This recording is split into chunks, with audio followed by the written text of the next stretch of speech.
heart was pounding. This could not get any worse. And then, it did. Good evening, and welcome to another episode of The Nightmare Society.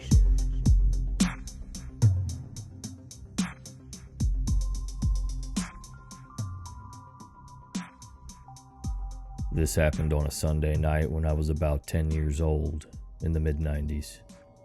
My family house was on a short street, a dead end created by a railroad track. We had a 3-story house which was the farthest from the tracks, with windows on every floor, 2 in the basement. The stairs from our bedrooms upstairs led directly to the front door, which connected to a closed-in mudroom/porch. Which also had a screen door and a glass door that only locked from the inside. Even friends and extended family would wait outside to be let into the porch, as that's where the doorbell was. From inside the porch, you could see right up the stairs through the window in the door. Across the house, parallel to the front door, was the back door. Both had a large window in them. It must have been June because my older brother had a soccer game, and I only had a week of school left. I personally found watching him struggle on the field and being forced to cheer while being eaten by bugs really boring. And I had just gotten a box set of Animorph books that I desperately wanted to be alone with. After about an hour of reasoning and pleading, I finally convinced my parents to let me stay at home alone for the first time while they went to the game. They were only going to be gone for a few hours, and although we didn't live in the best neighborhood, our neighbors were close family friends. I'd be fine. Big mistake. Usually before a game, we'd all go out and eat together, but since I was staying home, they ordered a pizza from down the street. My brother's favorite. I had already been face deep in the first book for half an hour when the doorbell rang. Pizza. I walked out from my bedroom and down the stairs to the living room. I got to the bottom of the stairs and my father was at the door having a conversation with the delivery guy. They were talking about soccer, so I just decided to take the pizzas and keep on keeping on. Which was when I noticed the delivery guy staring at me intently. He was a middle-aged Caucasian man with an accent, and he was smiling at me in a way I recognized. It was the same smile I had on my face when I told my parents I was old enough to spend the evening in the house alone. Fake, but convincing. I walked past him through the living room to the kitchen and threw the pizzas on the counter and shoved my face into my book. My father talked to him for a few more minutes about sports and then closed the door. My family sat down to eat and chat while I forgot all about him, the food, and the delivery guy. Before they left, around 6:30 p.m., my parents wrote down all the emergency numbers, gave me instructions not to open the door, and headed out with my brother, and I waved them off, excited to finally have the house to myself, if only to read in silence. I locked the main door and headed up to my room to read. It was blissfully quiet, save for the sound of my dog's occasional barking in the backyard. I had just finished the first book and immediately started on the next when the doorbell rang. When the doorbell rang, my dog lost his shit in the backyard. I was up in my bed immediately. I looked at my alarm clock for the first time since they left. 8 p.m. My whole family was at the game, and any extended family in the province was as well. No one would be coming over without calling, especially on a Sunday night. The doorbell rang again, and again, and again. I remained frozen in place, my book crumpling in my shaking hands. I, for the first time, was completely alone and terrified. My sly kid smile flashed in my mind. I thought I was so clever convincing my parents I wasn't scared to be alone. and then another smile flashed in my memory. The pizza guy. And then the banging started. Loud, successive bangs that rattled me, if not the house. And now, from the backyard, my dog was livid. I could hear him barking and whining at the door. I wanted to call someone, but the only phone was in the kitchen, which involved walking right past the front door. I was trapped. Trapped like a rat. I panicked. I was scared to leave my room as my feet would be visible to whomever it was once I entered the hallway. But what if it was just a neighbor or an untimely Jehovah's Witness? I checked the alarm clock again and was surprised that only minutes had gone by and my parents wouldn't be back for an hour and a half, minimum. I'd have to wait it out. So I did. I got up as silently as possible and closed my bedroom door. Eventually, all the barking, ringing, and banging stopped. I waited for half an hour and then opened my door and crept out of my bedroom. Big mistake. I crept down the hallway to the top of the stairs, trying to press myself into the far wall, as out of sight as possible. But all the lights were on, and I realized that it was obvious that someone was home. I peered quickly down the stairs and the window, looking through it to the glass porch door, and saw no one. Sweet Jesus, no one was there. I tore down the stairs and ran for the back door and checked outside. Nothing but my dog, who was all too happy to run inside. I let him in through a crack and slammed the door after him, locking it, and realized it hadn't been locked before. Another big mistake. I turned to the phone, grabbing it, and about to dial my neighbor's number when my dog started acting like he was going to the vet's. A low growl accompanied by a crouch, backing away. I froze and looked in his direction, then followed his gaze to the window in the inner front door, where inside my porch, past the front screen and glass doors, stood a man I've never seen before, and he was staring at me, livid. I froze, paralyzed with fear as I looked at him, and I couldn't look away.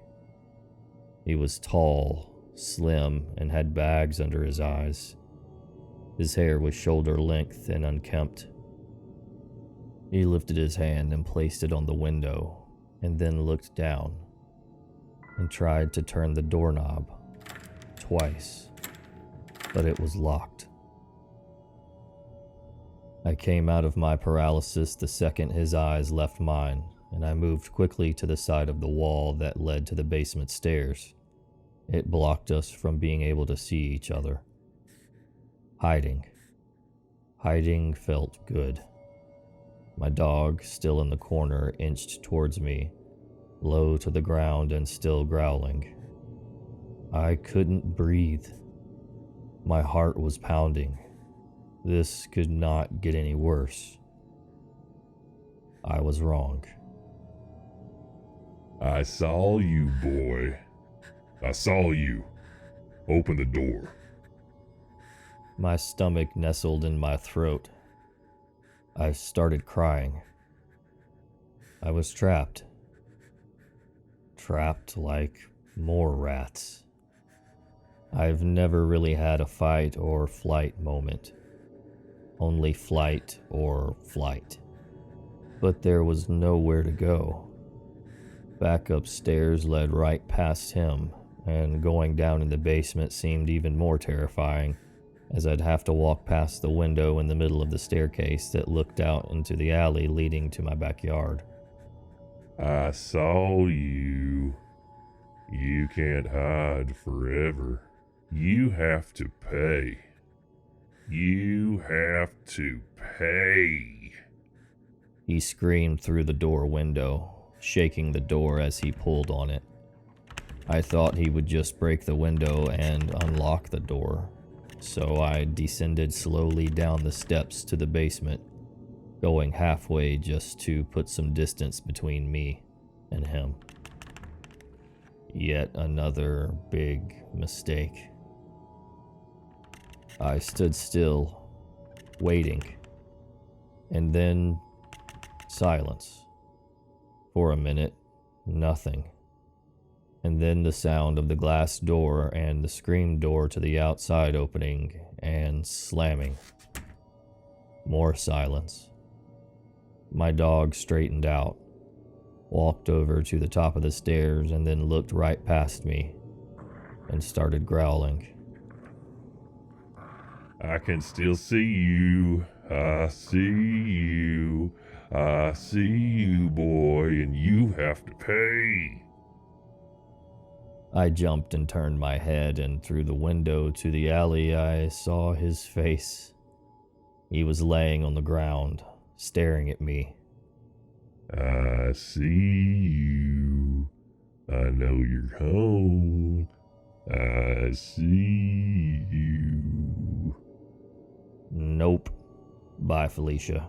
I bolted up the stairs to the inner front door, ripped it open, and then locked the glass door to the porch and backed up into the living room, closing the main door behind me and locking that too. I ran to the kitchen and grabbed the phone, unplugged it, and turned back around. He was at the door again, this time outside the porch. I steeled myself and ran up the stairs with the phone, dog in tow, to my parents' bedroom, which was the only room with a working phone jack and a lock on the door. And then the doorbell started to ring. I closed and locked their door behind me, left the light off, and plugged in the phone. I dialed my neighbors and got their answering machine. I dialed again. Machine. Hi, we're not home right Every now. ring of their phone was matched by a ring of their doorbell. I called them over and over, finally whispering in a message. Tom, it's Kevin. A man is trying to get inside the house and I'm alone. I peered out of my parents' window and looked down into the front yard. He was still there, pacing, walking up and down the stairs, looking into the windows, walking out of sight as he entered the alleyway and then back into the front yard. I noticed my neighbor's car wasn't there. They weren't even home.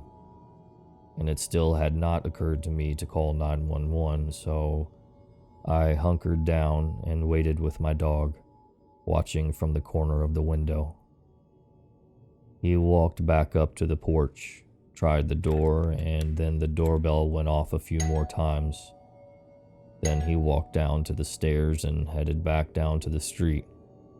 He walked a bit down the sidewalk away from the dead end towards the main road and then stopped and turned around, walking back towards the house. He stopped again and looked up, directly at the window I was looking through. But the room was dark, so he couldn't see me.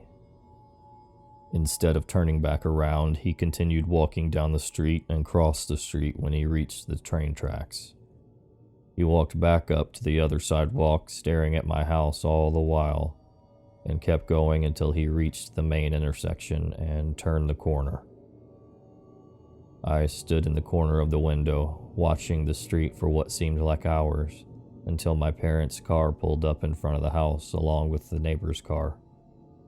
They all got out and my mother headed towards the house while my father started chatting with the neighbor's husband. Those fuckers had left me with an emergency contact number for somebody that wasn't even going to be home because they were out together. I unlocked the door and booked it downstairs, instantly crying with relief as I unlocked the inner door and then the glass porch door. I recounted the night's events to my parents in the kitchen through tears, and they had just started to calm me down. And that's when the doorbell rang. I started to shake and cry again, and my father burst out of his seat and barreled towards the door and swung it open. And there he was. The man. He stood there smiling, a disgusting smile, and I immediately took off down into the basement. My mother was right behind me. I heard my father and him arguing loudly for a few minutes and then my father slamming the door. My father called my mother and I back upstairs, and then after I made him promise the man was gone, I walked up and into the kitchen. My father sat me down and explained the situation. Earlier, my father hadn't had enough cash on him for the pizzas. He had told the delivery guy that he would be back in 4 hours, but he had to make the game and didn't have time to go get more cash right now. The delivery guy agreed, wished my brother good luck in his game, and then had passed the message on to the guy who would be working the closing night shift. That delivery guy had misunderstood, thinking that he was to return immediately and collect payment. He explained it all to my father as if he had rang the doorbell a few times and then left. Not that he had been circling the house, terrifying me for over an hour. He told my father he wasn't sure if anyone was home, so he looked around back but only saw my dog, so he left, only returning, coincidentally, minutes after my parents returned, armed with a convincing story. Kids have such an imagination. Sorry that I frightened him. I called bullshit, but my parents didn't believe me. Suffice it to say, I brought my books with me to every single soccer game after that. Even as an adult, it can be creepy being home alone, especially when... Hold on, someone's at the door. Who is it?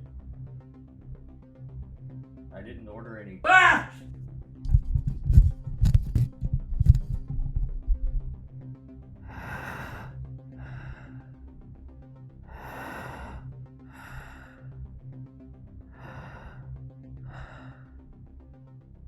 I see